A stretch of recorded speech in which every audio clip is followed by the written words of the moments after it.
नमस्कार, मैं हूं आपके साथ अंकिता पाल। बुलेटिन की शुरुआत करते हैं। धनबाद डीसी आदित्य रंजन और एसएसपी प्रभात कुमार ने गया पुल अंडरपास का चौड़ीकरण कार्य का निरीक्षण किया है और इस दौरान उन्होंने कई विभागों के पदाधिकारियों और चौड़ीकरण कार्य का निर्माण कर रही कंपनियों से कार्य प्रगति की विस्तृत जानकारी ली है। निरीक्षण के बाद उपायुक्त ने कहा कि पुल अंडरपास धनबाद की लाइफ लाइन है। इसका चौड़ीकरण पूरा हो जाने के बाद में धनबाद वासियों की दशकों की समस्या का परमानेंट समाधान हो जाएगा। निर्माण पूरा करने का लक्ष्य दिसंबर 2026 निश्चित है, लेकिन कार्य में तेजी लाकर इसका समय पूर्व ही काम पूरा करने का लक्ष्य निर्धारित किया गया। डीसी ने कहा कि इस काम में पेयजल, विद्युत, पथ निर्माण, नगर निगम, रेलवे, भारत संचार निगम लिमिटेड सहित कई विभाग एक साथ काम कर रहे हैं। ये काफी डिपार्टमेंट्स मिलके ये काम कर रहे हैं। गया पुल लाइफलाइन है धनबाद का, और सबसे इंटरेस्टिंग बात है कि इस लाइफलाइन पे बहुत तरह से धनबाद की जनता आश्रित है। पाइपलाइंस है जिसमें पानी पर आश्रित है, नाला है जिसमें निकासी जो सीवेज का है उस पर आश्रित है, बिजली के, रेलवेज के अपने डेडिकेटेड लाइन्स हैं, बिजली विभाग के अपने डेडिकेटेड लाइन्स हैं, रेलवे का आवागमन होता है, साथ ही साथ हमारा अंडरपास भी है। तो बहुत सारे डिपार्टमेंट मिलके ये मेजर काम कर रहे हैं। ऑल्दो डिजाइन डीपीआर में सबको कंसीडर करके किया गया है, फिर भी आज हम लोग सभी डिपार्टमेंट्स को यहाँ स्थल पे इसलिए बुलाए कि कोई एक आध डिपार्टमेंट की काम की वजह से बाकी काम लंबित नहीं है। झारखंड सरकार कार्यक्रम चलाया जा रहा है और ये कार्यक्रम झारखंड के प्रत्येक जिले के प्रत्येक प्रखंड में शिविर लगाकर चलाया जा रहा है। आज इस शिविर का आयोजन चास प्रखंड के जोधाडी मोड़ पर किया गया। शिविर में शहर और ग्रामीण क्षेत्र के लोगों को सरकार द्वारा चलाई जा रही जनहित में योजनाओं के प्रति जागरूक करने, लाभुकों को इसका लाभ मिल सके और इसके लिए सरकार कार्यक्रम चला रही है, जिसमें ऑन द स्पॉट लोगों की समस्याओं को सुना जा रहा और उसका समाधान भी किया जा रहा। इन शिविर में बड़ी संख्या में लोग जुट रहे, अपनी समस्याओं को अधिकारियों के सामने रख रहे हैं, उसका समाधान पा रहे हैं। और कार्यक्रम में आए झामुमो के महानगर अध्यक्ष मंटू यादव ने बताया कि इस कार्यक्रम से प्रत्येक नागरिक लाभ उठा पा रहा है और लाभुकों को सही लाभ मिल रहा है। अधिकारी उनकी समस्याओं को सुन रहे हैं और उसका हल निकल रहा है। हम जो है एक टेबल निरीक्षण किए और जो शिविर लगा हुआ है सारे हमारे अधिकारी लोग एक्टिव होकर काम कर रहे हैं और आम जनता का जो भी मामला आ रहा है उसको जो है ऑन द स्पॉट उसका जो है समाधान हो रहा है। अभी मैया समान योजना हो या पेंशन हो या फिर नया राशन कार्ड हो या राशन कार्ड में नाम ऐड करना हो, ये सारा चीज जो है एकदम विधिवत रूप से हो रहा है। कहीं किसी प्रकार का कोई दिक्कत नहीं है और जितने हमारे माता बहने हैं और जो भी भाई बंधु हैं बहुत ही सारे सिस्टम से एकदम लाइन में लगकर सारा काम करवा रहा है। बोकारो के चंदनकियारी प्रखंड से गुजरने वाली इंद्री नदी कभी अपने निर्मल जल के लिए जानी जाती थी। कभी ग्रामीण इस नदी का उपयोग अपनी दैनिक जीवन के लिए करते थे, लेकिन आज नदी का स्वरूप बिल्कुल बिगड़ चुका है और मटमैला और प्रदूषित जल की वजह से ग्रामीण जो हैं वो बीमार होने लगे हैं, ऐसा आरोप ग्रामीणों ने लगाया। स्थानीय युवकों ने भी विरोध करते हुए पानी में उतरकर धरना दिया, प्रशासन विरोधी नारे लगाए और कहा कि नदी को प्रदूषित करने वाले बालू माफिया हैं जो कि दिन रात नदी से अवैध खनन कर बालू बेच रहे हैं। और साथ ही अगर प्रशासन बालू माफियाओं पर लगाम नहीं लगाती है तो हम अपने आंदोलन की धार को और तेज करेंगे। नेतृत्व में अनिश्चितकालीन रोड जाम का प्रोग्राम था जो डीसी साहब को आवेदन भी दिया गया था, लेकिन रात को थाना प्रभारी महोदय और एसडीओ के यहाँ से गोपनीय शाखा से फोन आया कि आप लोग रोड जाम नहीं कर सकते, अगर रोड जाम करेंगे तो अन्यथा कार्रवाई होगी। तो फिर हम लोग कहे कि सर तो इसका सोल्यूशन कैसे होगा। सर जाके मेरे घर पे गए, सुनाए कि ऐसा बात है, तो हम फिर आश्वासन किए कि एक काम कीजिए तो शांतिपूर्वक धरना किया जाए।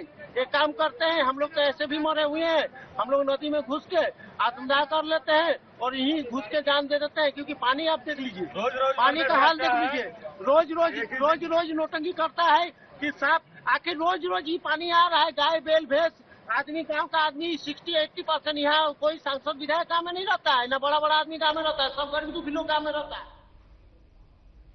तो वहीं Jharkhand state livelihood promotion society के कर्मियों ने अपनी लंबित 5 सूत्री मांगों के समर्थन में अनिश्चितकालीन हड़ताल शुरू कर दी है। कर्मियों का कहना है कि जब तक सरकार उनकी मांगों पर ठोस कार्रवाई नहीं करती तब तक ये आंदोलन जारी रहेगा। कर्मचारियों ने आरोप लगाया कि वेतन भुगतान में लगातार देरी और नीतिगत निर्णयों के लंबे समय से लंबित रहने से परेशान है। कर्मचारियों का कहना है कि केंद्र सरकार ने सभी राज्यों में 2024 के अंत तक NMMU पॉलिसी लागू करने का निर्देश दिया था, लेकिन झारखंड में अब तक लागू नहीं हो सका। उनकी मांग है कि पॉलिसी को बिना किसी कटौती या संशोधन के हूबहू लागू किया जाए।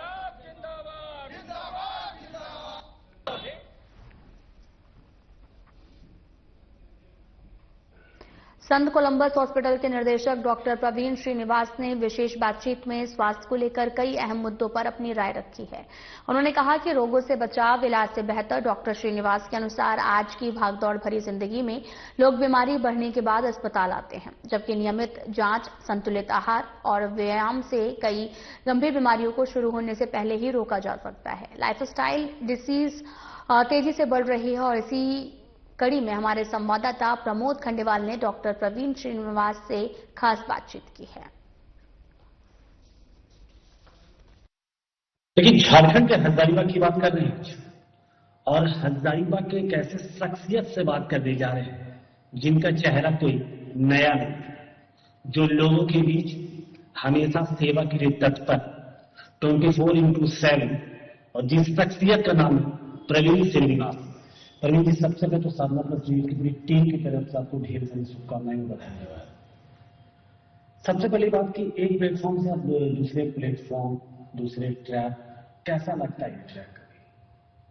प्लेटफॉर्म एक्चुअली ट्रैक तो अलग तो नहीं है, हमारा पढ़ाई भी इसी फील्ड में हुआ है, पहले से भी हम मेडिसिन फील्ड में काम करते रहे और आज भी हम लोग एजुकेशन और मेडिसिन में ही है, मेडिकल में ही है। तो कोई डिफरेंट प्लेटफॉर्म तो नहीं हुआ हमारे लिए, दूसरे का शाखा है जिस पर हम लोग काम कर रहे हैं। क्योंकि हॉस्पिटल सेक्टर है, कभी कभी उलझने उत्पन्न होती है, अड़चने भी आती है, तो उस वक्त कैसा लगता है?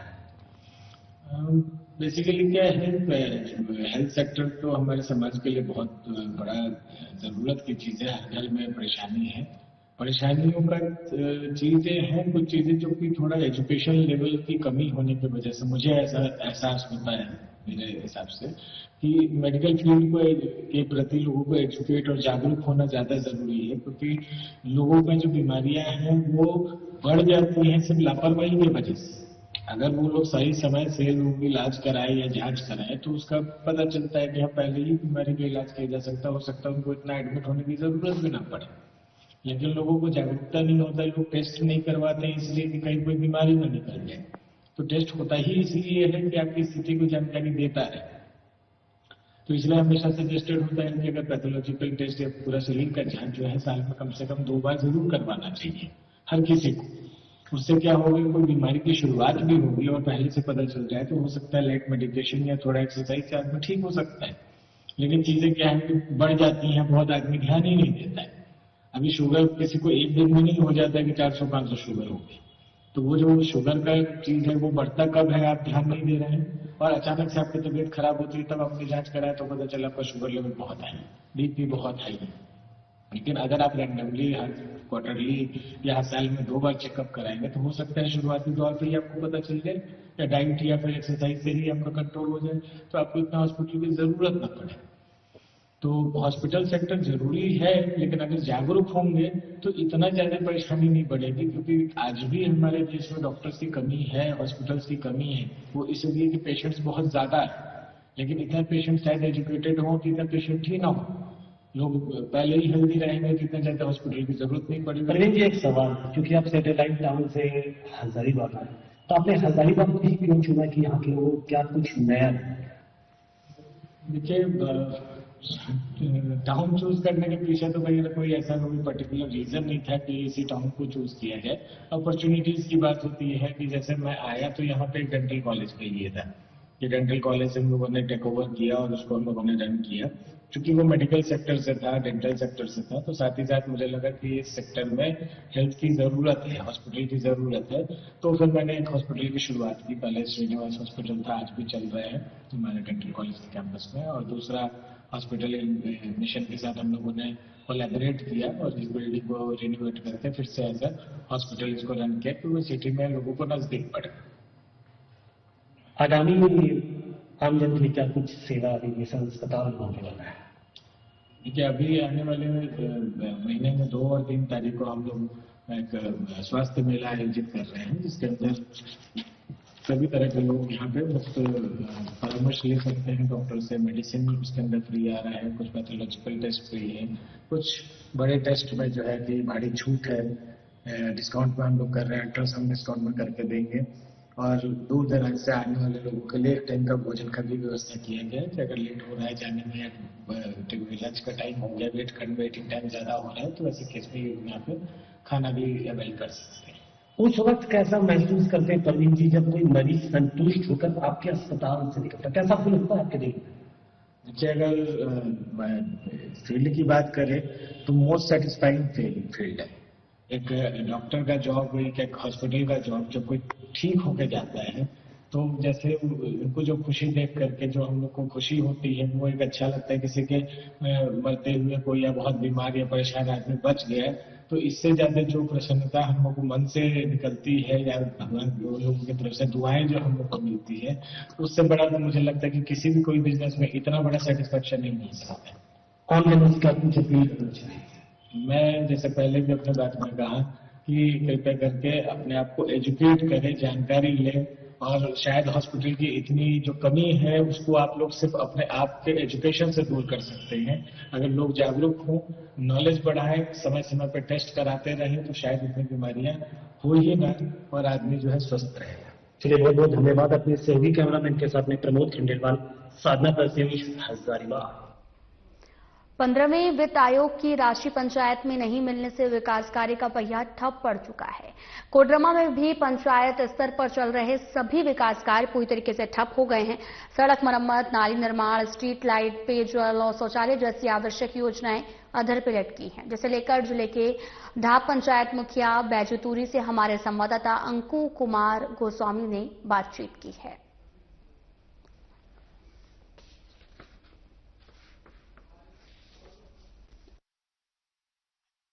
इन दिनों गांव में जो विकास का पहिया था वो कहीं थम गया है। चूंकि जब से गांव पंचायतों में 15वें वित्त की राशि नहीं मिलने के कारण क्षेत्र का जो विकास है वो रुक सा गया है। यहाँ पे गांव पंचायतों में जो आंगनबाड़ी का सौंदर्यकरण का काम था या फिर रोड बनानी थी, नालियों का निर्माण होना था, वो तमाम चीजें जो है वो काफी फंड के अभाव में प्रभावित होती हुई नजर आ रही है।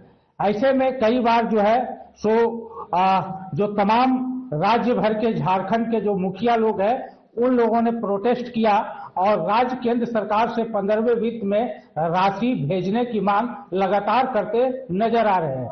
आज हमारे साथ बात करने के लिए कोडरमा जिले के ढाब पंचायत के मुखिया बैजूतूरी जी है। जानते हैं उनसे कि 15वें वित्त में राशि नहीं रहने के कारण फंड के उपलब्धता के अभाव में किस प्रकार से पंचायत के विकास कार्य प्रभावित हो रहे हैं। हम आपसे सर जानना चाहेंगे मुखिया जी कि किस प्रकार से जो पंचायत का कार्य है वो प्रभावित होता हुआ दिख रहा है आपको। देखिए, मेरा जो पंचायत है शुरुआती जंगली क्षेत्र का पंचायत है और इसमें बहुत तरह का विकास कार्य नहीं हो पा रहा है और 15वां वित्त का जो राशि नहीं आने के कारण आज हमारे पंचायत में जितने भी आंगनबाड़ी है उनका सुंदरीकरण करना था, पीसीसी रोड का मरम्मती करना था, पीसीसी रोड नया करना था तथा और जल नल का 1-2 जल नल भी करना था। तो ये सब कार्य जो राशि नहीं मिलने के कारण अभी तक नहीं हो पाया है और विकास कार्य बाधित हुआ है। तो मैं यही चाहता हूं कि 15वां वित्त का राशि आएगा तो कहीं ना कहीं हमारे पंचायत का विकास होगा और मुखिया बनने से थोड़ा जनता को लगेगा कि नहीं, उम्मीद आशा होता है कि अब विकास के कार्य हो गए। जनता सब भी चाहेंगे कि नहीं मुखिया जी कुछ काम किए हैं। हम लोग का नहीं काम करने के कारण बहुत सा बदलामी होता है कि मुखिया बन गया। तो यदि फिलहाल बात करें तो अभी पंचायत में कौन कौन सी अभी योजनाएं हैं जो अभी वर्तमान में चल रही है? हालांकि 15वें में फंड नहीं है, लेकिन और भी कोई है वैसी योजना? अभी तो कुछ कार्य नहीं चल रहा है 15वां वित्त का। जैसे अभी मनरेगा थोड़ा बहुत चल रहा है और बाकी सारा आवास काम वगैरह आवास चल रहा है, बाकी सारा काम ठप है। और जो मेन जो सड़क और नाली के साथ साथ आंगनबाड़ियों का मरम्मतीकरण वगैरह भी जो कार्य था वो सब लगता है कि प्रभावित विशेष रूप से हुआ है। हाँ, अभी हम लोग को फंड नहीं मिलने के कारण अभी मेरे पंचायत में 5 आंगनबाड़ी है, उनको सुंदरीकरण करना था, बहुत जर्जर स्थिति में है, तो वो सब काम बाधित हो रहा है। PCC रोड का मरम्मती करना था, बबलू सिंह घर से नावाडी स्कूल तक और धजवा मेन रोड से लेकर राना घर तक करना था। गोरियाडी में जो है अनिल सिंह के घर से देवातुरी घर तक नाली निर्माण करना था, तो ये सब काम बाधित हुआ है। ये सब बहुत जरूरी योजना है। हाँ, ये सब बहुत जरूरी योजना है और नहीं फंड मिलने के कारण हम लोग को बहुत भारी दिक्कत का सामना करना पड़ रहा है। तो ऐसे में आप लोग प्रोटेस्ट भी किए थे, तमाम जो मुखिया है राज्य भर के एक जगह रांची गए हुए थे, तो क्या आप लोगों की क्या सरकार से मांग जो लगातार कर रहे हैं, क्या कुछ आप लोगों की जो मांग थी उस पर क्या सरकार की तरफ से कोई पहल होता हुआ दिख रहा है? अभी तक तो कुछ पहल नहीं हुआ है, देखिए आगे क्या होता है। सरकार से तो हम लोग आंदोलन किए हैं, मांग किए हैं, अब सरकार जाने क्या देंगे नहीं देंगे। तो कुल मिलाकर यदि बात करें तो जिस प्रकार से जो जितने झारखंड राज्य भर के जो तमाम मुखिया है उनकी उम्मीदें इस बात पर टिकी हुई है कि कब 15वें वित्त की राशि जो राज्य सरकार और केंद्र सरकार के सहयोग से मिल पाएगा, दोनों का सहयोग से वो राशि कब तक इनके बैंक खातों में आती है और जो पंचायत का विकास का कार्य ठप पड़ा हुआ है उस विकास के कार्य को गति मिल पाती है। अंकु कुमार गोस्वामी, साधना प्लस न्यूज, कोडरमा। जामताड़ा में झारखंड राज्य आजीविका कर्मचारी संघ की जुलाई इकाई द्वारा 21 नवंबर 2025 से शुरू की गई अनिश्चितकालीन हड़ताल 7वें दिन भी अपनी गति और जोश के साथ जारी है। प्रमुख कारण मुख्य कार्यपालक पदाधिकारी झारखंड आजीविका संवर्धन सोसाइटी द्वारा 15 नवंबर तक मांगे पूरी करने के आश्वासन के बाद भी ठोस और लिखित आदेश नहीं जारी होना है। पलाश क्षेत्र के सभी आजीविका कर्मचारी अपने अधिकारों की मांग को लेकर समाहरणालय परिसर के बाहर शीशम बागान में धरना पर बैठे हुए हैं। इस हड़ताल के चलते JSLPS के तहत संचालित ग्रामीण विकास की महिलाएं भी मौजूद रही और साथ ही संघ ने प्रबंधन की वादा खिलाफी को लेकर न केवल विरोध जताया बल्कि आंदोलनरत कर्मियों को धमकी भरे पत्र भेजकर मानसिक तनाव में डाले जाने की निंदा की है।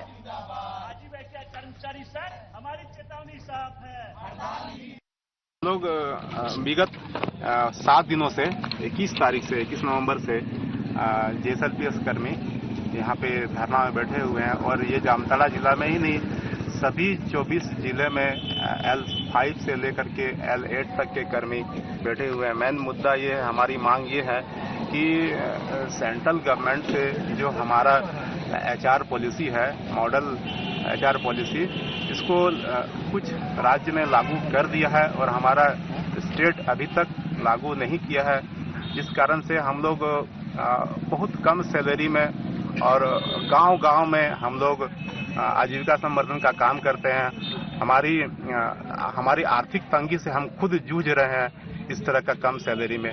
तो हमारी मांग ये है कि जो दिया गया है सेंट्रल से मॉडल HR पॉलिसी, उसको जल्द से जल्द सरकार और प्रबंधन इसको लागू करे। नगर निगम की टीम ने आज नगर निगम क्षेत्र के मिशन रोड के समीप व्यापक अतिक्रमण हटाओ अभियान चलाया। अभियान के दौरान सड़क किनारे अवैध रूप से फैले अतिक्रमण, दुकानों के आगे किए गए अतिक्रमण को हटाया गया। टीम ने फुटपाथ और सड़क पर अव्यवस्थित तरीके से लगाए गए सामान को हटाकर आमजन के आवागमन को सुगम बनाया है। अभियान के दौरान निगम अधिकारियों ने विशेष रूप से मीट दुकानों को सख्त चेतावनी दी है कि वे दुकान के आसपास गंदगी न फैलाएं और साथ ही स्वच्छता नियमों का उल्लंघन पाए जाने पर कई दुकानों से जुर्माने भी वसूले गए हैं। निगम अधिकारियों ने कहा कि अभियान आगे भी जारी रहेगा। शहर को स्वच्छ और अतिक्रमण मुक्त बनाने के लिए किसी भी तरह की लापरवाही बर्दाश्त नहीं की जाएगी।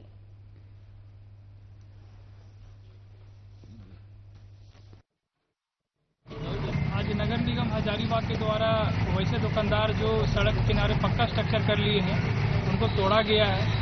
साथ ही उनके द्वारा जो खुले में मीट मटन काट के बिका जा रहा है, जो आमजन की समस्या हो रहा है, उसके लिए उनको एक आरोपित किया जा रहा है फंड कि आपको मिनिमम फाइन देना पड़ेगा इनको ये कहा गया है कि अपने पास एक डस्टबिन रखे, इसका प्रॉपर डिस्पोज कर सकें।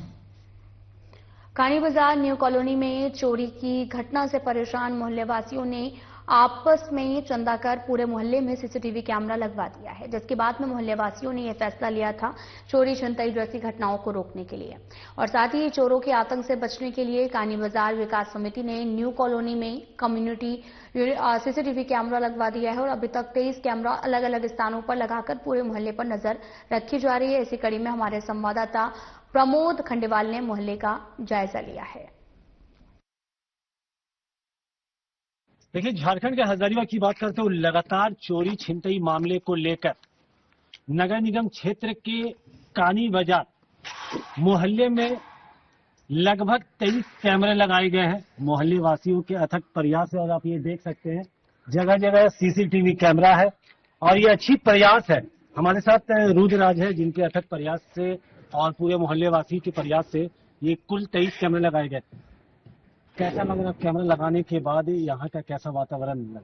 देखिए, इसके लिए हम लोग बहुत मेहनत किए हैं, पूरे मोहल्ले का सहयोग मिला है। हम लोग लगातार बैठक किए, एक SIT टीम गठन हुआ था, इसमें साहब आए थे और उनका था कि भाई आप लोग IP कैमरा लगवाए जिससे हम लोग सेम टाइम में कंट्रोल रूम से देख सकें, ताकि अपराधी अपराध करने से पहले पकड़ में आ जाए। उसके बाद हम लोगों का बैठक चला और लगातार जो हम लोग लगे हुए हैं, 15 दिन हो गया है और आज हमारा 23 कैमरा एक्टिव है और 9 स्थानों पे हम लोग जो है चिन्हित कर रहे हैं और कहाँ लगाना है। कुल कितने कैमरे लगने हैं? 32 कैमरा अभी एक NVR 32 चैनल का हम लोग लिए हैं, उसको पूरा हम लोग करेंगे, जिसमें ये पूरा कानी बाजार जो है उसमें आ जाएगा और उसके बाद हम लोग और जहाँ जरूरत लगेगा तो हम लोग NVR बढ़ाएंगे, उस स्थान पर उधर भी करेंगे। जब कैमरा नहीं था उस वक्त का मूवमेंट और अब जब कैमरा लग गया है चप्पे चप्पे पर, मैं मोहल्ले में पूरा देख रहा हूँ कैमरा लगा हुआ, हर पोल हो चाहे घर हो, अब कैसा लग रहा है? देखिए, जब कैमरा नहीं लगा था तो असामाजिक तत्वों का जमावड़ा था पूरे इस क्षेत्र में, जो है नशेड़ी लोग का आना जाना, दारू पीना, सिगरेट पीना लगा रहता था। लेकिन जब से कैमरा लगा है हम लोग देख रहे हैं कि हम लोग का एक लड़का भी लगा हुआ है धंधा देखने के लिए, उन लोगों का एक्टिविटी कम हो गया है, आना जाना बंद हो गया है। हम लोग एक आगे जाके देखेंगे तो हम लोग एक पैम्पलेट भी लगा रहे हैं कि यहाँ जो है आप CCTV कैमरे की निगरानी में है, नशा करके पकड़े जाएंगे तो आप पे कानूनी कार्रवाई भी होगा और सामाजिक जो दंड है वो भी लगेगा। लोगों से क्या कुछ अपील करना चाहिए? हम लोगों से अपील करना चाहेंगे कि आप लोग भी जो है, जितने लोग देख रहे हैं आपके माध्यम से, मैं उनको एक आग्रह करूंगा कि आप लोग भी अपने क्षेत्र में कैमरा लगवाएं, जिससे जो है हजारीबाग में जो आपराधिक गतिविधियां बढ़ी हुई है उसमें रोकथाम लग सके। चलिए, बिल्कुल स्वाभाविक सी बात है, जब कैमरा नहीं था और जब कैमरा लगा तो लोग अब चिंताजनक में नहीं है। और भी कैमरे लगने, कुल 32 कैमरे लगने हैं और ये प्रयास हजारीबाग के पुलिस अधीक्षक अंजनी अंजन, SIT टीम गठित की गई, मोहल्लेवासी के तमाम अथक प्रयासों से अब ये मोहल्ला सुरक्षित है। चूंकि CCTV कैमरा पहले नहीं था और अब हुआ है तो कहीं ना कहीं लोग चैन की नींद सो सकते हैं। अपने सहयोगी कैमरामैन के साथ में प्रमोद खंडेलवाल, साधना प्लस न्यूज, हजारीबाग। गया धनबाद रेलखंड पर स्थित कोडरमा रेलवे स्टेशन पर रेलवे पुलिस बल ने बड़ी कार्रवाई करते हुए एक युवक को 40 लाख नकदी रुपए के साथ में पकड़ा है। युवक भारी रकम लेकर ट्रेन से कोलकाता जा रहा था। वहीं GRP प्रभारी उपेंद्र कुमार को गुप्त सूचना मिली कि एक व्यक्ति भारी नकदी कोडरमा से कोलकाता के लिए रवाना होने वाला है और इस सूचना के सत्यापन के लिए GRP प्रभारी के नेतृत्व में एक जांच अभियान शुरू किया गया और जिस पर पुलिस को संदेह हुआ और पुलिस द्वारा नाम पता पूछे जाने पर युवक ने अपनी पहचान अमित कुमार निवासी सिकंदरा जमुई के रूप में बताई है। आपको बताते चलें कि पूरा मामला कोडरमा से सामने आया है, जहां पर पुलिस को संदेह हुआ और पुलिस द्वारा नाम पता पूछे जाने पर युवक ने अपनी पहचान बताई है। दरअसल कोलकाता के लिए रवाना होने वाला था व्यक्ति। गुप्त सूचना मिली थी कि एक व्यक्ति भारी नकदी लेकर कोडरमा से कोलकाता के लिए रवाना हो रहा है। इस दौरान सत्यापन पर GRP प्रभारी के नेतृत्व में एक जांच अभियान शुरू किया गया और स्टेशन के प्लेटफॉर्म संख्या 3 पर एक युवक एक बैग के साथ खड़ा मिला है।